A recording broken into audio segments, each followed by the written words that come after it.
श्रीमद् भागवत की शुरुआत हो रही है। नैमिषारण्य के ऋषियों का यज्ञयाग। नैमिषारण्य में ऋषियों द्वारा 1000 वर्ष का यज्ञ अनुष्ठान करने का संकल्प करना, जिससे कलियुग के प्रभाव को कम किया जा सके। अब ये श्रीमद् भागवत की शुरुआत कैसे हुई, तो इसका थोड़ा सा इतिहास जानेंगे हम। श्रीमद् भागवतम सबसे पहले भगवान श्री कृष्ण ने ब्रह्मा जी को प्रदान किया। सबसे पहले भगवान श्री कृष्ण ने ब्रह्मा जी को प्रदान किया था। यही ज्ञान ब्रह्मा जी ने फिर नारद मुनि को प्रदान किया। नारद मुनि से ये ज्ञान फिर व्यासदेव ने प्राप्त किया और व्यासदेव से ये ज्ञान फिर शुकदेव गोस्वामी ने प्राप्त किया। ठीक है, शुकदेव गोस्वामी ने ये ज्ञान परीक्षित महाराज को प्रदान किया और जहां पर परीक्षित महाराज को ज्ञान प्रदान किया जा रहा था, उसी सभा में सुत गोस्वामी उपस्थित थे। फिर सुत गोस्वामी वो ज्ञान प्राप्त कर उस जगह से आकर वे नैमिषारण्य में आए और नैमिषारण्य में आकर वहां पर कई हजारों ऋषि मुनिगण का एक सभा आयोजित की गई थी, जहां पर 1000 वर्षों तक यज्ञ का अनुष्ठान किया गया। ये यज्ञ का अनुष्ठान इसलिए था कि कलयुग की शुरुआत हो चुकी थी और सारे ऋषिगण देख रहे थे कि कलयुग में बहुत सारी विपत्ति आ रही थी।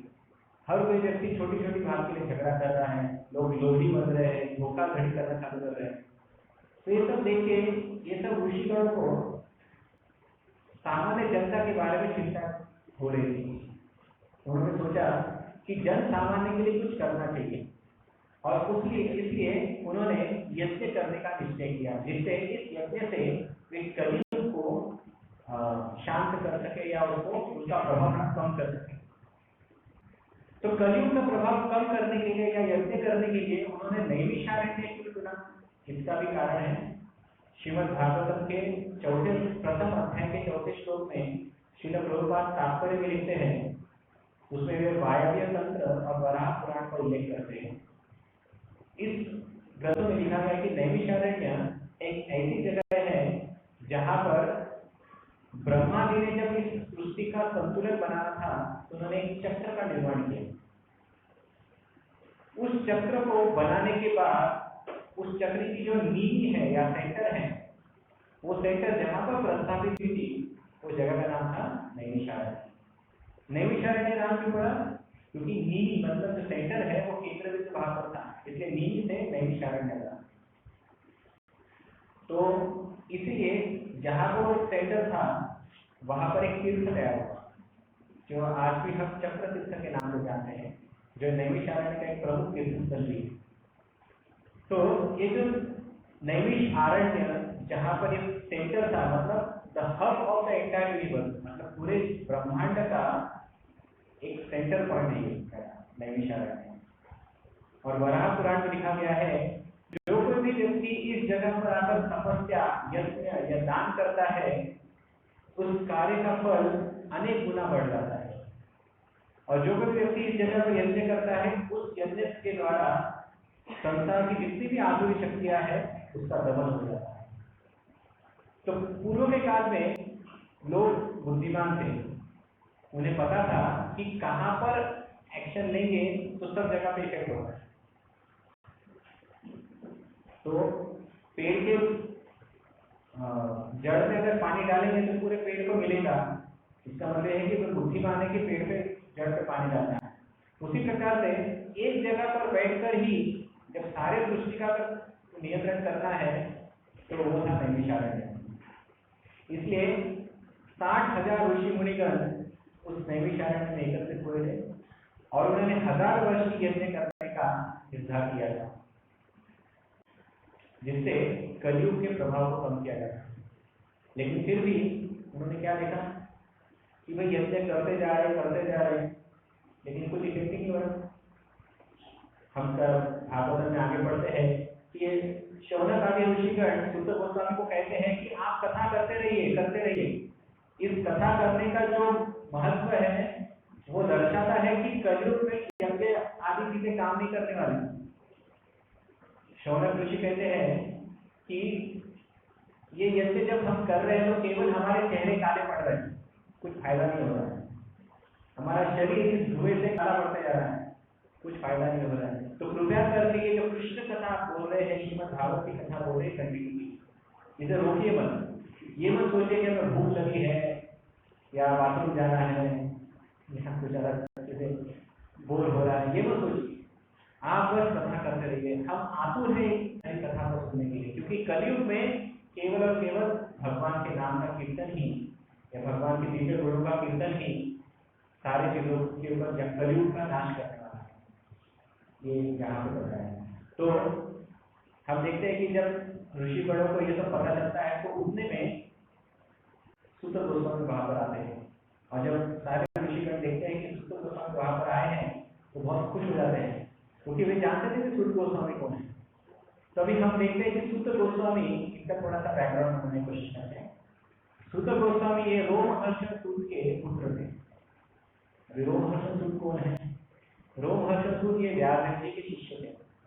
श्री व्यासदेव जी ने पूरे वैदिक ग्रंथ का विभाजन किया, उसमें से 4 वेद 4 शिष्यों को दिए, और पुराण और इतिहास ये उनके एक शिष्य को दिया, उसका नाम था रोमहर्षण। वेदों का विभाजन करने के बाद उन्होंने इतिहास और पुराण ये ग्रंथों का जिम्मेदारी, पढ़ाने की जिम्मेदारी उन्होंने रोमहर्षण सूत के पास दे दी। मतलब वे इतिहास और पुराण के ऑथोरिटी थे रोमहर्षण। तो रोमहर्षण सूत के ये पुत्र है सूत गोस्वामी।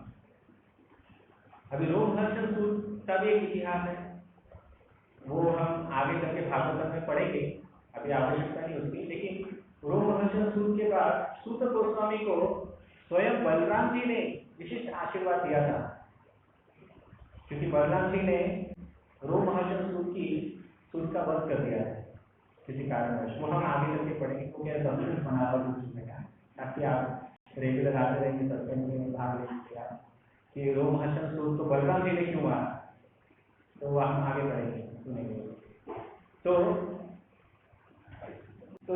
सारे ऋषिगणों ने, क्योंकि बलराम जी ने रोमहर्षण सूत को मार दिया था, सारे ऋषिगणों ने कहा कि आपको इसका प्रायश्चित करना पड़ा। तो बलराम जी ने फिर उनके पुत्र को, सूत गोस्वामी को विशिष्ट आशीर्वाद प्रदान किया कि जो भी ज्ञान आपके पिता के पास था वो ज्ञान आपके पास आ जाएगा और आपकी आयु दीर्घायु हो जाएगी, और आगे चल के आपके मुख से सारे साधुओं का कल्याण होगा। ऐसा आशीर्वाद बलराम जी ने दिया। तो ये थे सूत गोस्वामी जिनको स्वयं बलराम जी का आशीर्वाद प्राप्त था कि वे अपने पिता रोमहर्षण सूत का जो नॉलेज है वो प्राप्त कर सके। और जब वे नैमिषारण्य में आए तो वहां पर सारे ऋषि मुनिगणों ने उनका स्वागत किया और उन्हें विनती की कि कलयुग में केवल और केवल हरि कथा एक मात्र साधन है, कोई भी यज्ञ करने का कोई उपाय नहीं। तो उन्होंने सूत गोस्वामी को बिठाया और श्रीमद् भागवत सुनने की इच्छा व्यक्त की। लेकिन डायरेक्टली श्रीमद् भागवत नहीं बोले, हम आगे बढ़ेंगे कि क्यों नहीं बोले।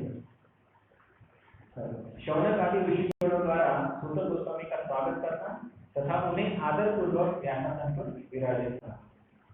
तो उन्होंने सूत गोस्वामी को डायरेक्टली ये लिखा कि श्रीमद् भागवत सुनाइए हमें। उनके सामने पहले उन्होंने 6 सवाल प्रस्तुत किए।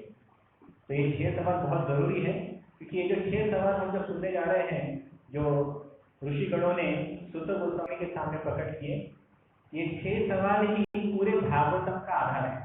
या भागवतम में जो भी टॉपिक डिस्कस होने वाले हैं, इसकी शुरुआत या इसका ट्रिगरिंग पॉइंट ये 6 प्रश्न है। तो हमें ये 6 प्रश्न सही ढंग से समझना होगा, तब जाके हम आगे जा सकते हैं। तो नैमिषारण्य के ऋषियों का यज्ञयाग में ऋषियों के जो 6 प्रश्न थे वो हम एक एक करके लेंगे। सबसे पहला प्रश्न उन्होंने पूछा सूत गोस्वामी से कि जन सामान्य के लिए समग्र एवं परम कल्याण में क्या है। मतलब उन्होंने डायरेक्ट ये नहीं पूछा कि श्रीमद् भागवत बताओ, जबकि उन्हें भी पता था कि श्रीमद् भागवत भी परम कल्याण में और समग्र कल्याण के हेतु के लिए परिपूर्ण है। लेकिन फिर भी ऋषिगण जानना चाहते थे कि आप बताओ, आपको पूरे पुराण का ज्ञान है, पूरे शास्त्रों का ज्ञान है, आप ही बताओ कि आपको क्या लगता है कि इन सब शास्त्रों में सबसे उत्तम या सबसे बढ़िया कल्याण में कौन सा शास्त्र है? तो श्लोक ऐसा है, श्लोक आगे का हम पढ़ेंगे बाद में, श्लोक का भी बैकग्राउंड समझा देता हूँ। जीव गोस्वामी विश्वनाथ चक्रवर्ती ठाकुर बताते हैं श्लोक के बारे में कि जन सामान्य के लिए क्यों वर पूछा जा रहा है।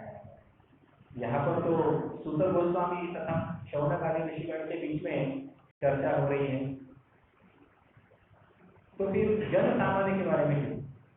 क्योंकि विश्वनाथ महाराज कहते हैं कि जन सामान्य, क्योंकि ये सारा जो सत्र चल रहा था यज्ञ का उद्देश्य जो था कि जन सामान्य का उद्धार करने के लिए था। अन्यथा ये ऋषिगणों को भी पूरा ज्ञान है शास्त्रों का, लेकिन उन सब ऋषिगणों में भी कुछ ऐसे ऋषिगण थे जो कर्मकांड में फंसे थे। कर्मकांड जानते हैं? जैसे पूजा करोगे, हवन करोगे, यज्ञ करोगे तो कुछ प्राप्त होगा, व्रत करोगे तो कुछ प्राप्त होगा, अलग अलग देवताओं की पूजा करोगे तो घर के लिए कुछ समृद्धि प्राप्त होगी, इसे कर्मकांड कहा जाता है। तो ऐसा नहीं कि जो नैमिषारण्य में बैठे जितने ऋषिगण थे ये सारे ऋषिगण शुद्ध भक्त थे। इन सब ऋषिगणों में भी बहुत सारे लोग कर्मकांडी ऋषि थे, बहुत सारे लोग वेदांती थे, वेदांती मतलब ज्ञानवादी हटवादी, और कुछ लोग उसमें से खास तौर पर भक्ति योगी थे। तो शौनक ऋषि ने, वो सारे ऋषिगणों के जो प्रमुख थे या मुखिया जिसे कहते हैं, वे तो स्वयं भक्त थे, लेकिन वे जानते थे कि यदि मैं डायरेक्टली कहूंगा कि श्रीमद् भागवतम सुनाओ तो बाकी के ऋषिगण सोचने लगे कि अरे भागवतम ही तो सुना है, दूसरे भी तो पुराण है वो भी सुना सकते थे, दूसरे भी तो बड़े बड़े ग्रंथ हैं, वेद है, जैसे पुराणों के उत्तम वेद होते हैं, ऐसा कोई सोचेगा। तो इसलिए शौनक ऋषि ने डायरेक्टली भागवतम सुनाने की विधि नहीं की। उन्होंने कहा आप ही बताइए, आप तो सब चीजों के ज्ञाता है, हे सूत गोस्वामी आप तो सब चीजों के ज्ञाता है, आपको सारे शास्त्रों का सार पता है, कृपया आप ही बताइए कि सबसे उत्तम क्या चीज है। समझ में आया? अन्यथा डायरेक्टली चर्चा कर आप डायरेक्टली भागवत पसंद चालू है, लेकिन उन्होंने ऐसा नहीं किया। और कहने का कारण ये था,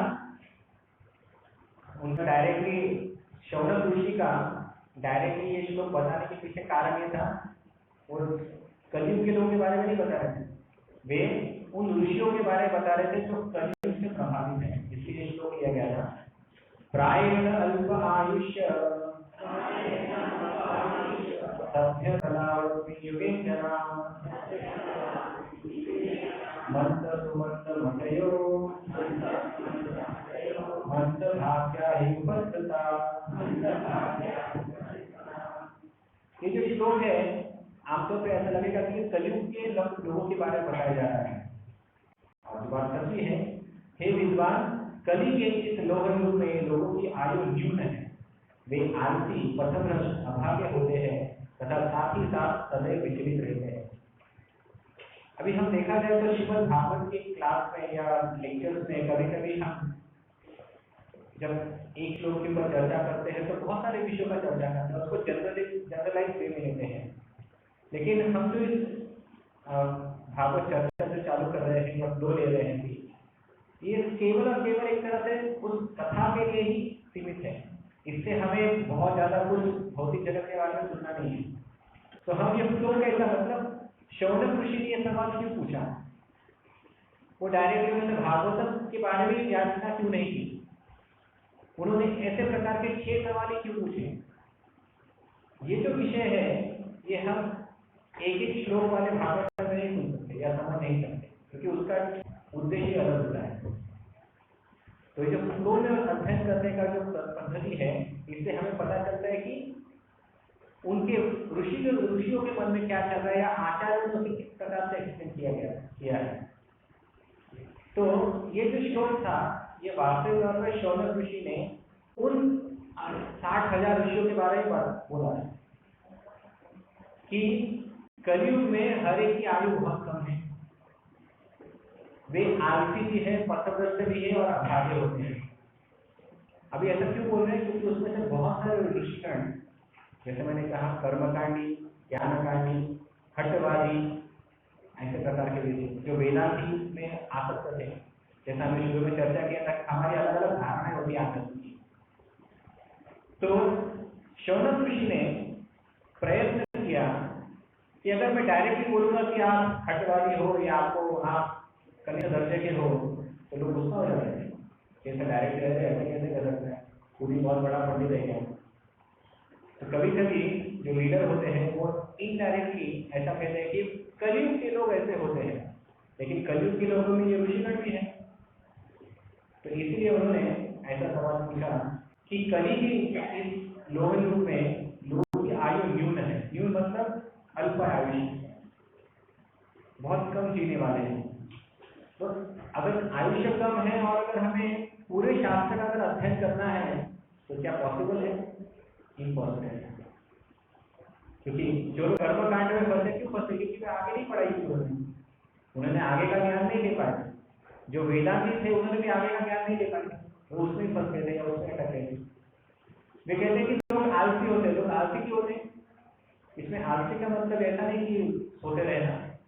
आलसी का मतलब यहाँ पर यह होता है कि बस इतने में संतुष्ट हो। कभी कभी कुछ भक्त होते हैं या जो आध्यात्मवादी होते हैं, वो इतना ज्ञान काफी है, क्यों इतना पूरा भागवत पढ़ने बैठने का?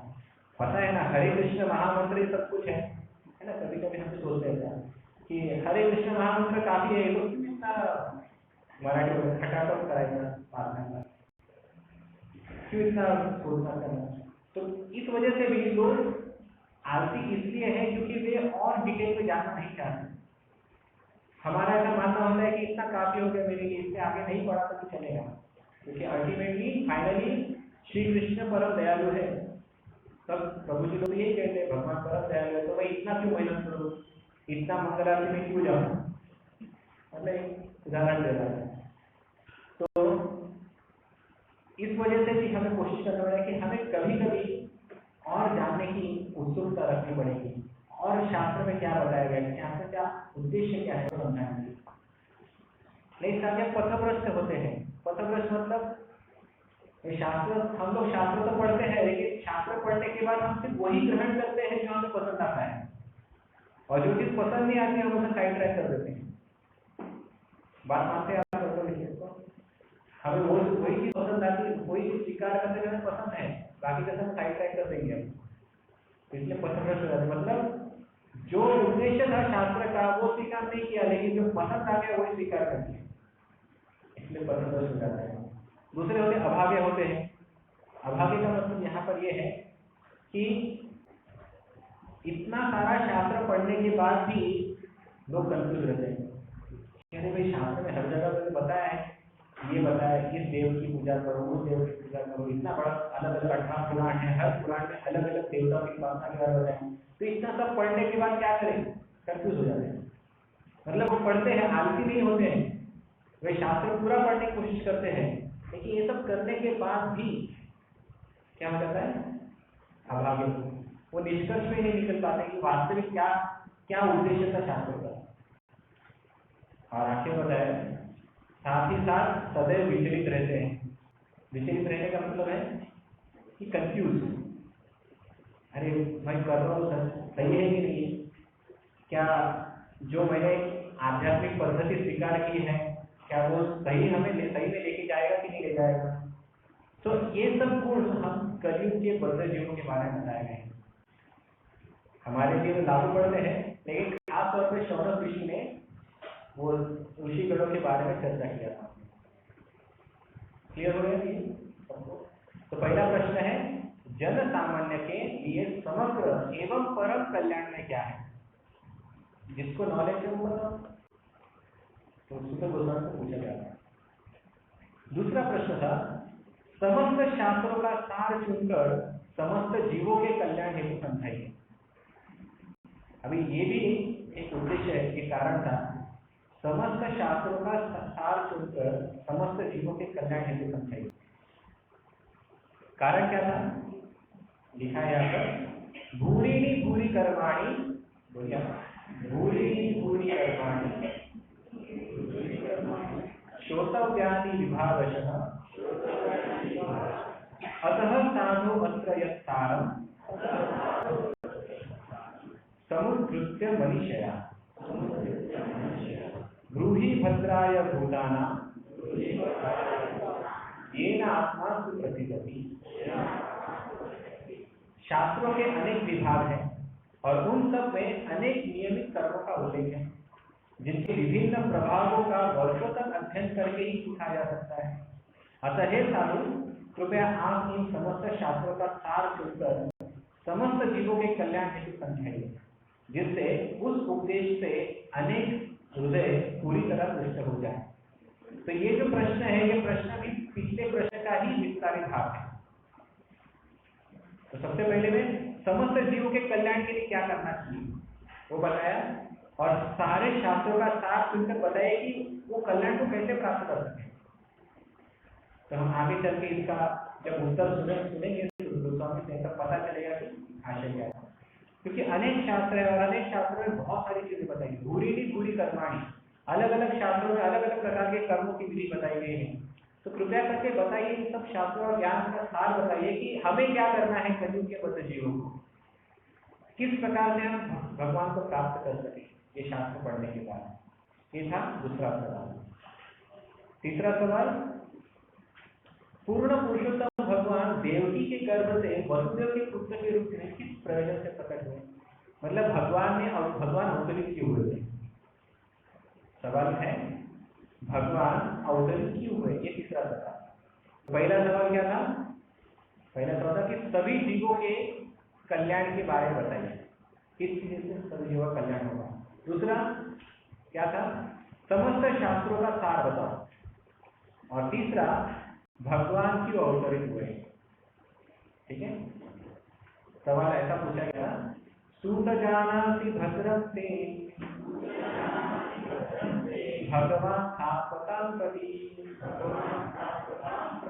देवक्यां वसुदेवस्य जातो यस्य कीर्षया। हे सूत गोस्वामी, आपका कल्याण हो। आप जानते हैं कि पूर्ण पुरुषोत्तम भगवान देवकी के गर्भ से वसुदेव के पुत्र के रूप में किस प्रयोजन से प्रकट हुए। अभी देखिए, यहाँ पर शौनक ऋषि बहुत ही बुद्धिमत्ता का इस्तेमाल कर रहे हैं। जैसा हमने शुरू में स्टार्ट किया था लोक के बारे में, मतलब किस प्रकार से चर्चा आगे बढ़ रही है, फिर से बता रहा हूँ कि शौनक ऋषि उस सारे ऋषिगणों के मुखिया थे, और शौनक ऋषि मुखिया होने की वजह से वे जानते थे कि सभी शास्त्रों का सार भक्ति है और सभी शास्त्रों में भगवान कृष्ण की ही उपासना करनी है, वे जानते थे। लेकिन सारे ऋषिगण ये नहीं जानते थे, बहुत सारे ऋषिगण अलग अलग विचारधाराओं के थे। तो शौनक ऋषि जैसे बुद्धिमान जो श्रोता होता है या प्रश्न पूछने वाला होता है, वो बराबर जानता है कि टॉपिक को किस तरफ मोड़ना चाहिए।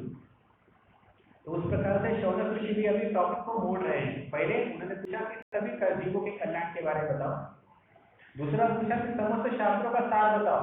अभी यहाँ पे वो क्लियर करें कि सभी शास्त्रों के सार में ऐसा मत बोलो कि आप अलग अलग कर्मकांड, अलग अलग प्रकार की पूजा पद्धति है, यज्ञ करने, व्रत करने, वो भी आपके शास्त्रों के सार में आता है। यहाँ पे वो स्पेसिफिकली बता रहे कि भगवान कृष्ण की लीला समझा। तभी टॉपिक को धीरे धीरे फिल्टर करके जा रहे हो, और आगे हम पढ़ेंगे कि किस प्रकार से फिल्टर करते हैं पूरी तरह से। तो यहाँ पर वो बता रहे कि हमें सुनना है, शास्त्रों का सार सुनना है, लेकिन शास्त्रों के सार में भी कृष्ण के बारे में सुनना है, और कुछ मत सुना, ये क्लियर कर रहे हैं।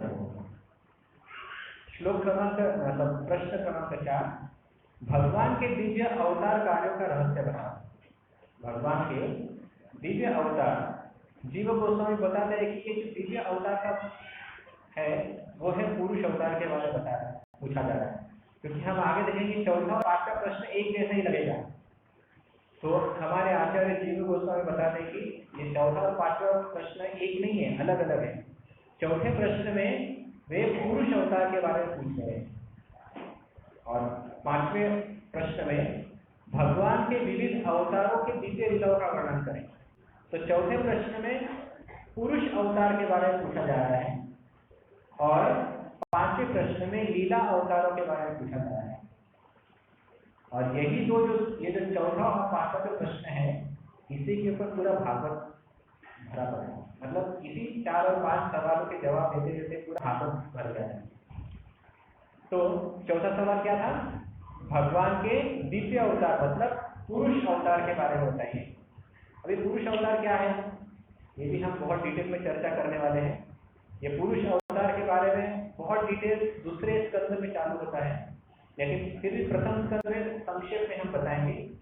और लीला अवतार मतलब जो भी भगवान ने लीला की उन सब लीला अवतारों का वर्णन, ये भी श्रीमद् भागवत के दूसरे स्कंद में चालू होता है, उसका वर्णन किया जाएगा। वो भी हम बहुत डिटेल में समझने वाले हैं। भगवान के पुरुष अवतार, भगवान की लीला अवतार केवल यही नहीं है।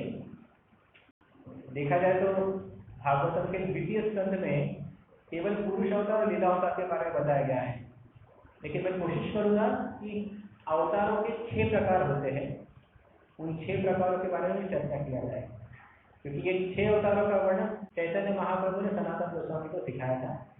तो कोशिश करेंगे कि क्योंकि उसी से संबंधित है तो हम चैतन्य चरितामृत का वो भाग भी ले लेंगे, ताकि और अच्छी तरह से हम समझ सकें इस बात। और छठा प्रश्न पूछा गया था, भगवान श्री कृष्ण के निज धाम प्रयाण करने के बाद धर्म ने किसका आश्रय लिया?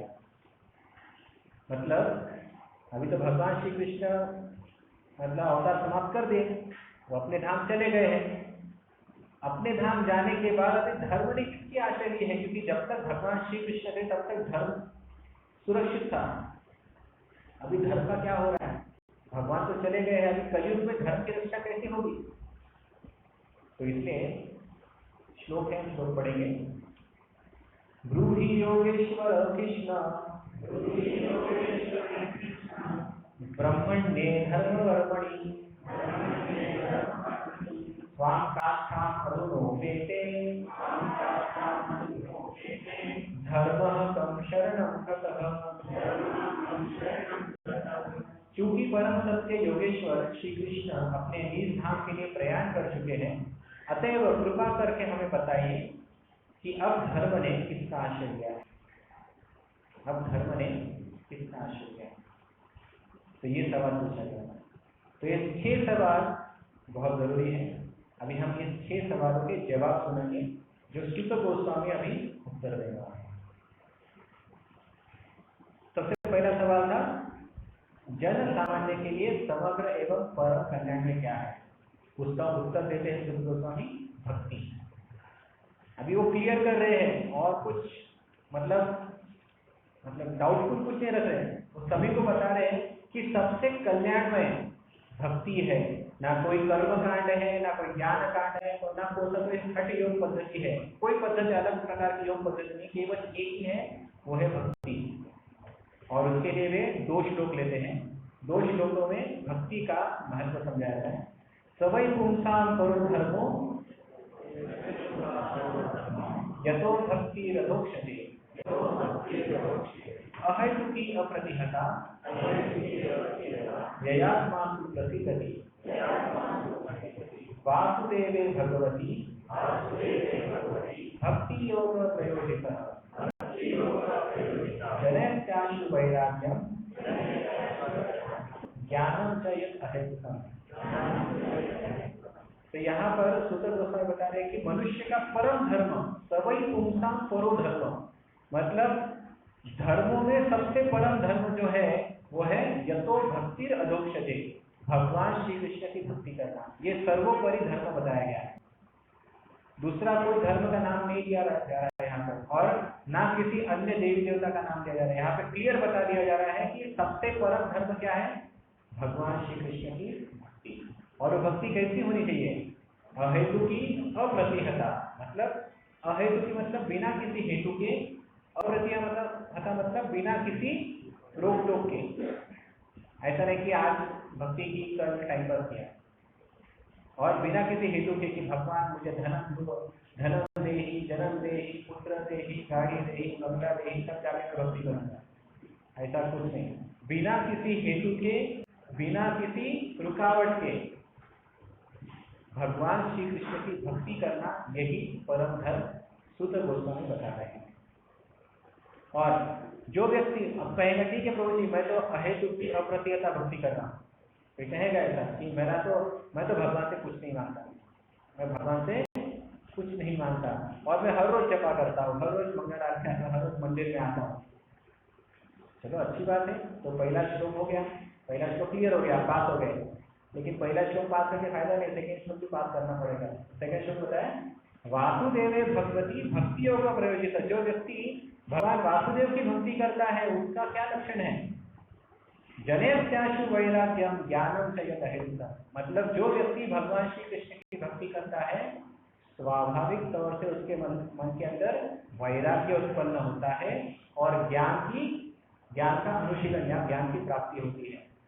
तो जिस व्यक्ति के हृदय के अंदर वैराग्य उत्पन्न, वैराग्य मतलब घर बार छोड़ना नहीं, वैराग्य मतलब हमारी जो आसक्ति है, भौतिक चीजों के प्रति जो आसक्ति है, उन आसक्तियों के प्रति वैराग्य उत्पन्न हो रहा है कि नहीं, हमारी जो भौतिक कामनाएं हैं उसके प्रति वैराग्य उत्पन्न हो रहा है कि नहीं, ये बहुत जरूरी है। और दूसरा ज्ञान, जो व्यक्ति स्वाभाविक तौर से भगवान की भक्ति करता है उसके अंदर अपने आप ज्ञान का प्रादुर्भाव हो जाता है।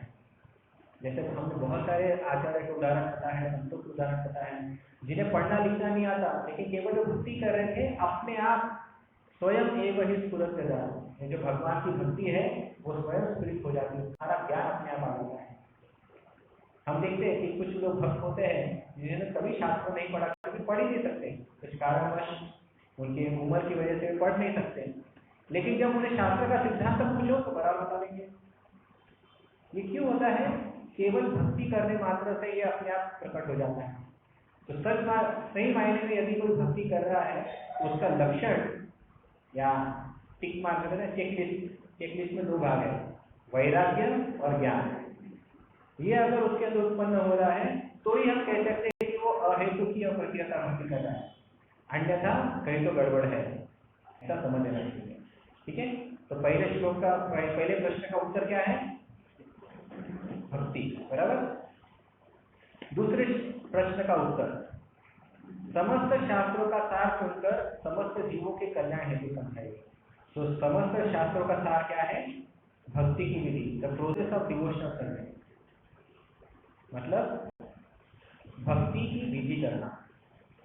और ये वास्तविक में श्लोक क्रमांक 8 से लेकर 29 तक भक्ति की विधि बताई गई है भागवतम के दूसरे अध्याय में, लेकिन मैं उसमें से कुछ 3 ही प्रमुख श्लोक ले रहा हूँ।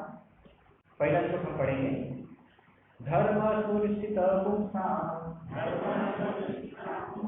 विश्वक्सेन तथा तुयं न उत्पादयेत् यदि रतिं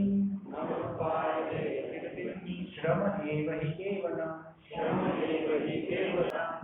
तो यहाँ पर बताया जा रहा है कि जो कोई व्यक्ति अपने धर्म स्वनुष्ठितता, मतलब धर्म स्वनुष्ठिता मतलब हर एक व्यक्ति का अलग अलग धर्म होता है।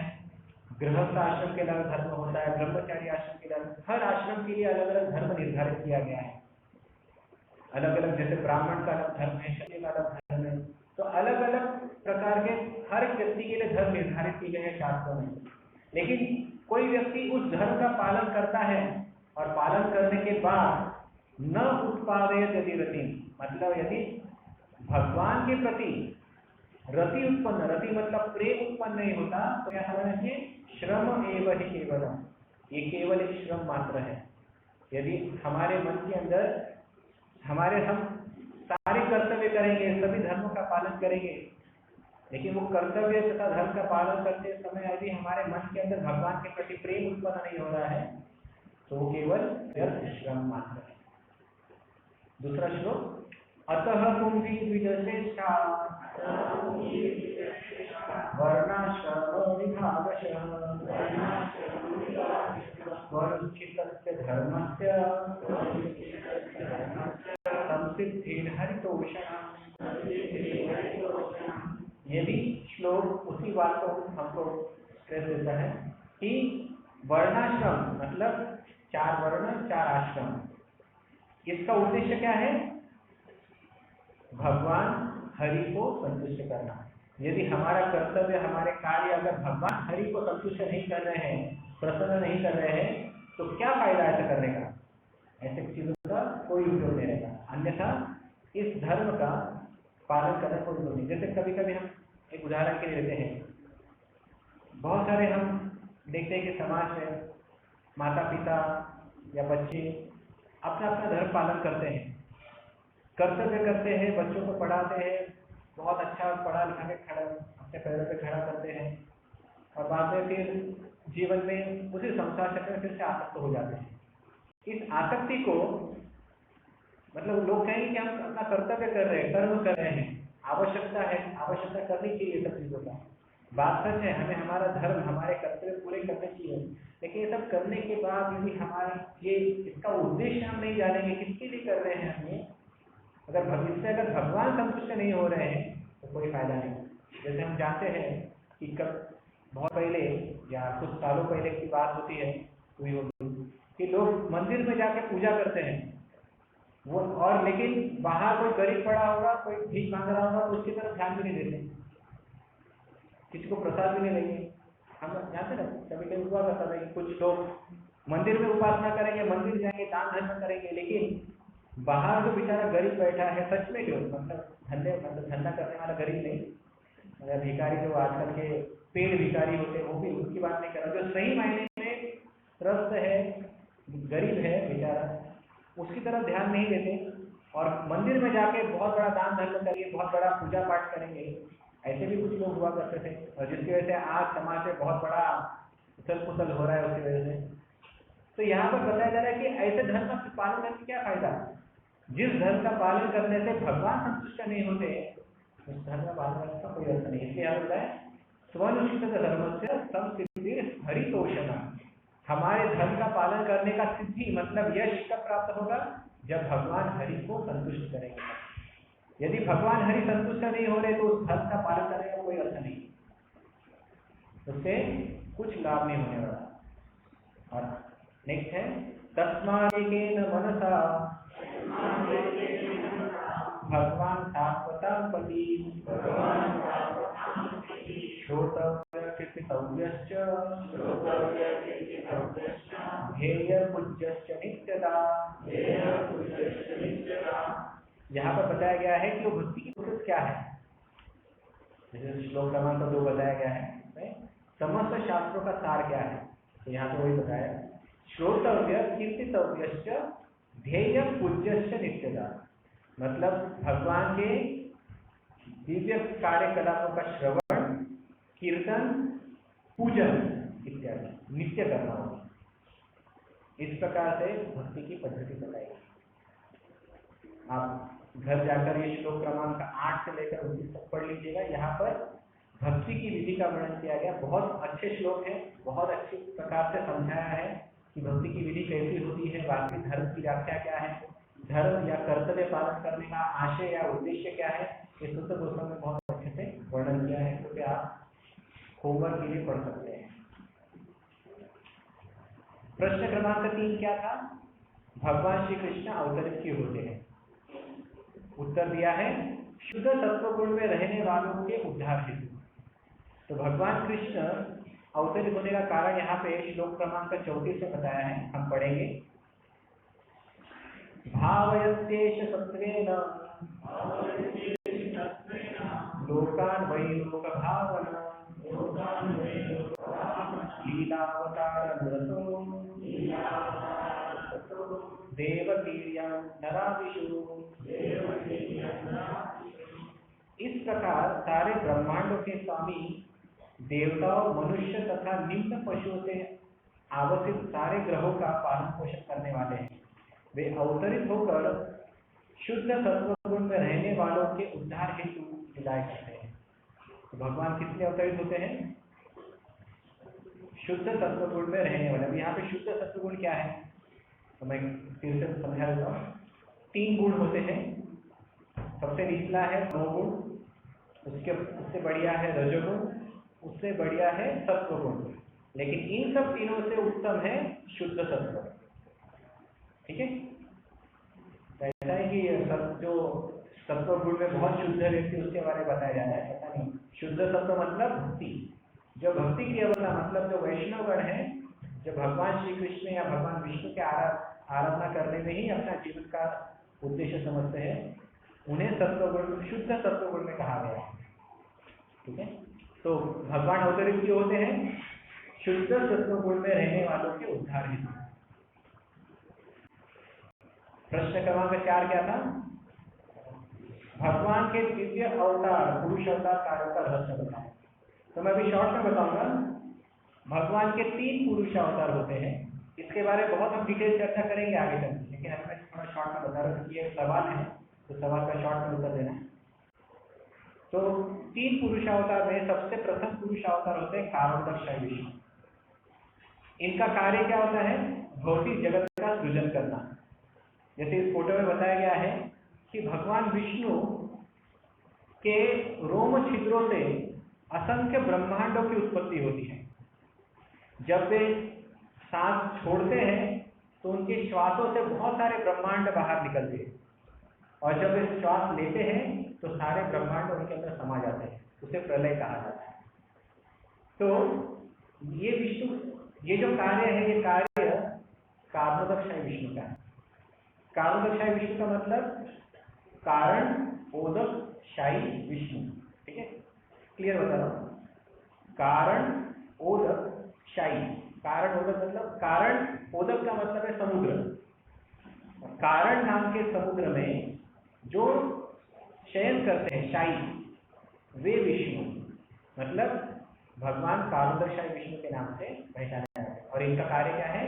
भौतिक जगत का सृजन करना या कारण सृष्टि का निर्माण करना। दूसरे होते हैं गर्भोदक शाही विष्णु। अभी कारणोदक शाही विष्णु ने सारे ब्रह्मांडों की उत्पत्ति कर दी, लेकिन अभी सभी ब्रह्मांडों में सृजन प्रक्रिया बाकी है। तो फिर से वही कारणोदक शाही विष्णु अपने आप को विस्तारित करते हैं और हर ब्रह्मांड में प्रवेश करते हैं।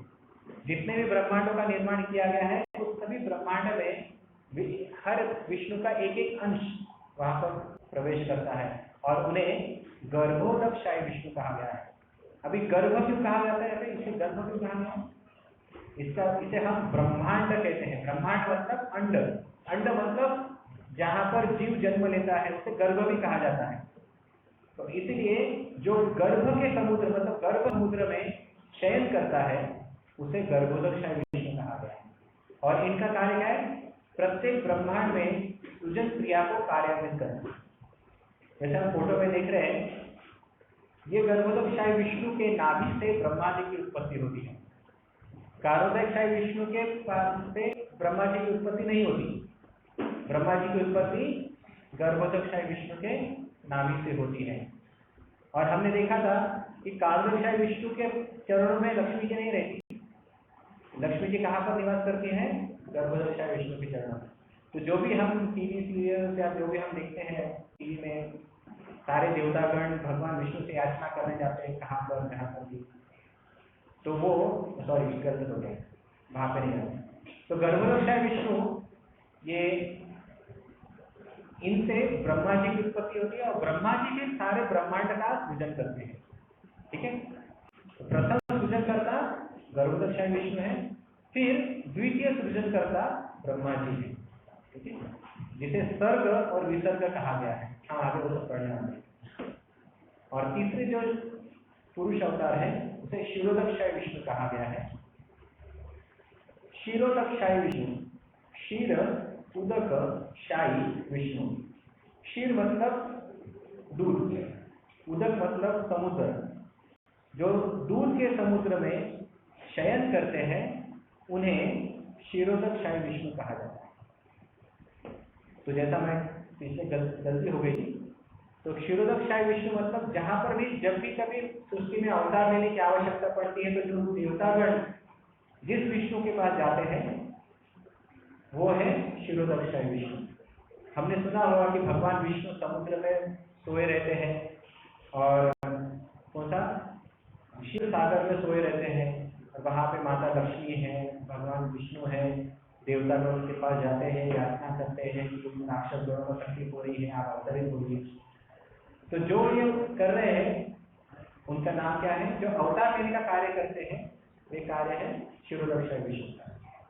याद रखना, थोड़ा टेक्निकल है, भूल जाएंगे तो कोई प्रॉब्लम नहीं। अगली बार हम दूसरे संत में हम इसका और बहुत डिटेल में लेने वाले हैं।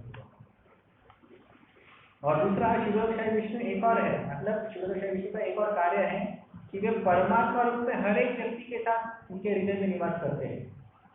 केवल क्षीर सागर में नहीं बल्कि हम सब के हृदय में भगवान निवास करते हैं और उन्हें भी शुद्धोदक विष्णु कहा जाता है, परमात्मा भी कहा जाता है। तो हम सब के हृदय में भी परमात्मा रूप में शुद्धोदक विष्णु निवास करते हैं। पांचवा जो प्रश्न है, प्रश्न पूछा गया था लीला अवतारों के बारे में। तो भागवतम के तीसरे अध्याय में तीसरे अध्याय में 22 अवतारों का वर्णन किया गया है। हम ये लीला अवतार का भी वर्णन डिटेल में देंगे अगली बार।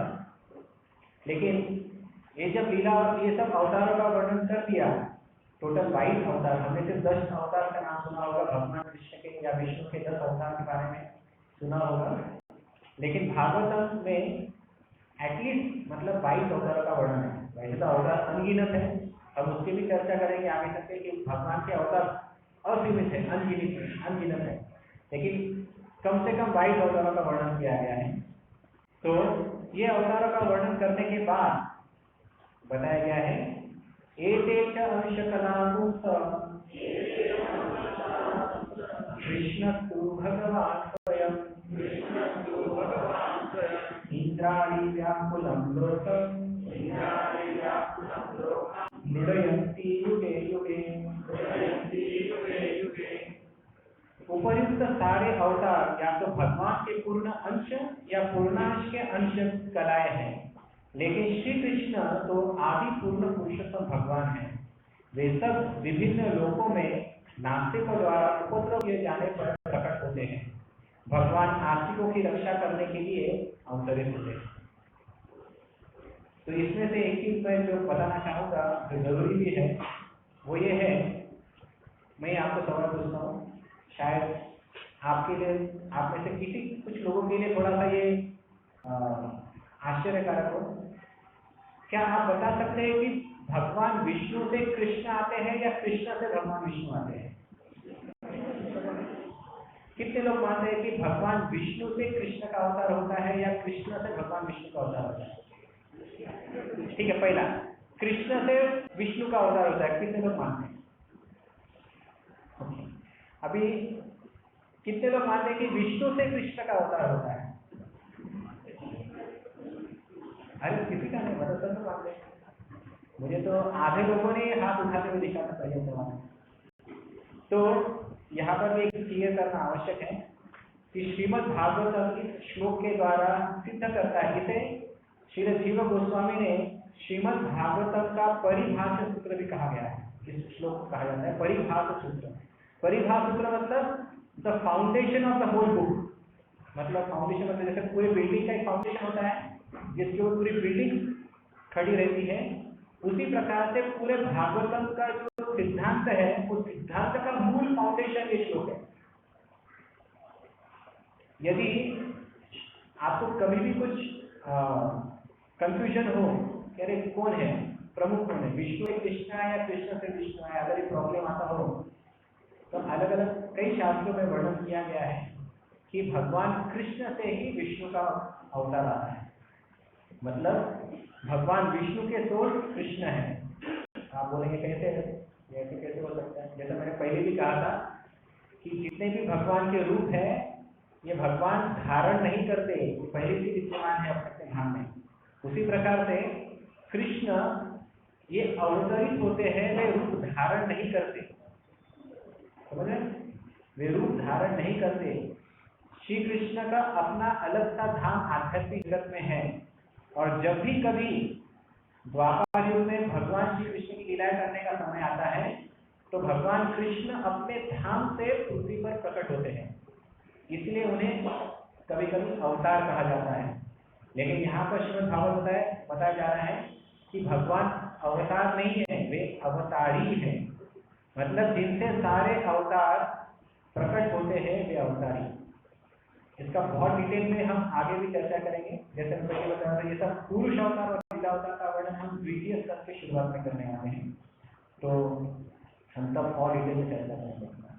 और आज के दिन का आखिरी भाग, छठा प्रश्न का उत्तर, भगवान श्री कृष्ण के निजधाम प्रयाण करने के बाद धर्म ने किसका आश्रय लिया है?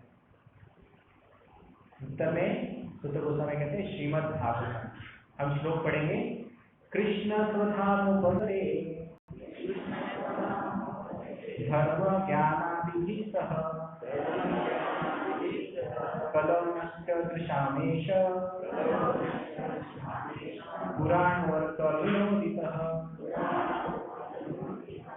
यह भागवत पुराण सूर्य के समान तेजस्वी है और धर्म ज्ञान आदि के साथ कृष्ण द्वारा अपने धाम चले जाने के बाद इसका उदय हुआ है।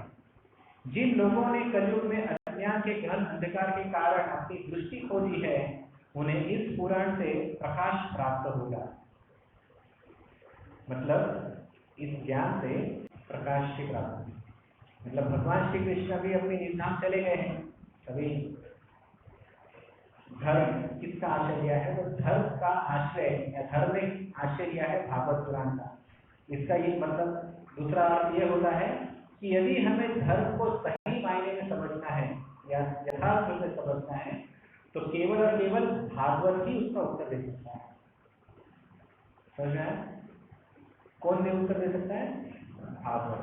श्रीमद् भागवत में ही धर्म की वास्तविक व्याख्या बताई गई है और ये श्रीमद् भागवतम में ही बता दिया गया है सूत गोस्वामी में कि यदि हमें धर्म का ही अर्थ समझना है, उद्देश्य समझना है, तो हमें श्रीमद् भागवत पढ़ना पड़ेगा। तो ये सब बता देने के बाद श्री सूत गोस्वामी और शौनक आदि ऋषिगण इन सब में चर्चा चलती है, उसका हम आगे लेके जाते हैं।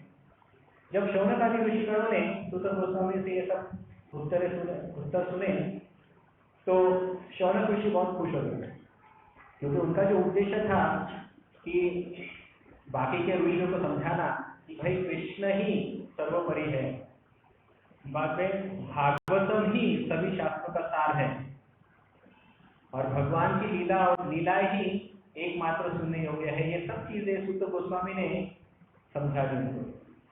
कभी कोई कंप्लेंट नहीं रहा, कोई ये कह नहीं सकता कि भाई मुझे तो ये लगता है, मुझे तो वो लगता है। नैमिषारण्य के सभा में भी बहुत सारे ऋषि ऐसे थे जिन्हें संपूर्ण साक्षात्कार नहीं था, परम सत्य कौन है इसका भी ज्ञान परिपूर्ण रूप से नहीं था। लेकिन अभी शौनक ऋषि के मदद से सूत गोस्वामी द्वारा उन्हें अभी पता चल गया है कि वास्तविक परम सत्य कौन है और किस प्रकार से उस परम सत्य को प्राप्त कर सकते। तब ये सब होने के बाद शौनक ऋषियों ने या शौनक आदि ऋषिगणों ने एक सवाल और पूछा कि ये जो भागवतम है इसका प्राकट्य कैसे हुआ, ये किसने किसको कहा। और ये जो फिर बाद में फिर सूत गोस्वामी कहते हैं कि शौनक शुकदेव गोस्वामी ने परीक्षित महाराज को कहा। तो सवाल नेक्स्ट ये आता है कि शुकदेव गोस्वामी को क्यों कहा, शुकदेव गोस्वामी को कहाँ से पता चला, उन्होंने ये ज्ञान कहाँ से प्राप्त किया, उसका इतिहास बताओ। बाद में परीक्षित महाराज वो तो महान राजा है, इतने महान राजा होने के बाद ऐसा क्या हुआ कि उनको संन्यास ले लेना पड़ा, ऐसा क्या हुआ कि उनको उनका मृत्यु 7 दिन में निर्धारित हो गया, वो सारी कथा हमें बताओ। और ये शुकदेव गोस्वामी ये तो बचपन से ही मतलब अपने माता के गर्भ से ही पूर्ण क्या होते मुक्त अवस्था में थे। तो मुक्त अवस्था वाला व्यक्ति एक जगह पे रहते, मतलब एक जगह पे नहीं रहते, उसे किसी चीज का आकर्षण नहीं रहता, लेकिन फिर भी शुकदेव गोस्वामी इस भागवत पुराण के प्रति कैसे आकर्षित हो गए। और सबसे